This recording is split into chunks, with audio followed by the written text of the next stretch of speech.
I just want to update you on some breaking news. This just happened, and it is that South Carolina has just been called.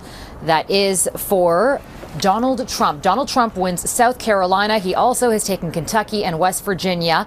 Joe Biden has taken Virginia and Vermont. Let's bring in Eric Sorensen. He knows these areas well and the results. He's been zeroing in on certain areas.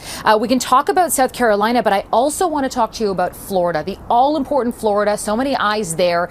And Trump doing better in some Hispanic and Black areas than he did even in 2016. Yeah, it's Florida is, I think if you're a Democrat, you're a little bit worried about Florida right now. It's always close, and at this point, a lot of new polls have closed across the eastern United States, but that includes the panhandle of Florida, just closing now at 8 o'clock.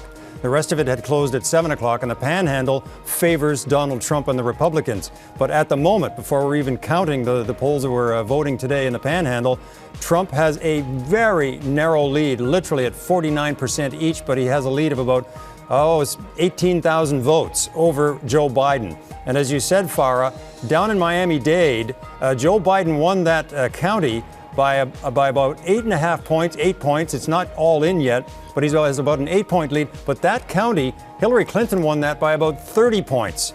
So Trump has made up more than 100,000 votes in Miami-Dade alone, and you know how close Florida can be. So this is troubling for the Democrats there. In a couple of other places, Biden is doing better than Clinton did. For example, in Pinellas County, that's up in St. Petersburg area, Trump won that by a couple of points, or won it very narrowly in 2016. Biden is leading there by 2 points. Same thing in Duval County up in Jacksonville. Biden is leading there, but it was something that was much closer in 2016. But we're talking about a lot of the votes having already been counted in Florida, and Trump is keeping it close. And as I say, the panhandle just coming in now. Let's look at the overall map in the United States just to give you a sense of what's happening so far. These are the states that have been called so far, and you can see that they're adding some new ones already. This one right beside us here, that's Oklahoma. So those polls just closed, and they haven't waited very long to call that at the Associated Press. Down here, you have Alabama and Mississippi.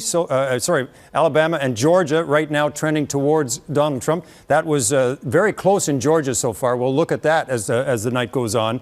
As far as you just mentioned, South Carolina has been given to Donald Trump. They're also ahead in Tennessee. We're already calling Kentucky and West Virginia for Donald Trump. And the blue states that have been called so far for Joe Biden, that's Illinois, then Virginia, which, it's funny. You go back just 20, 25 years ago, and Virginia was a reliably red Republican state. It is now reliably blue. It has gone from red to purple to blue in just like a single generation. That looks like we have New Jersey has been called, as well as Massachusetts has been called, and it looks like Vermont, as we said earlier in the evening, has been called. So Biden is picking up some of those right now. As I look at the score, you can see Biden has 85 electoral votes. Trump has 55. And in the overall vote in the country so far, that looks like we're about over 17 million votes cast so far and counted. And look how close that is. 8,792,000 to 8,748,000. But at the moment, Farah, the big story is Florida, and it's always close. And it's very close again tonight. But for the moment, it's looking, I'd say, a little bit better for Donald Trump because, as you mentioned, he's winning votes in Miami-Dade that he didn't win last time.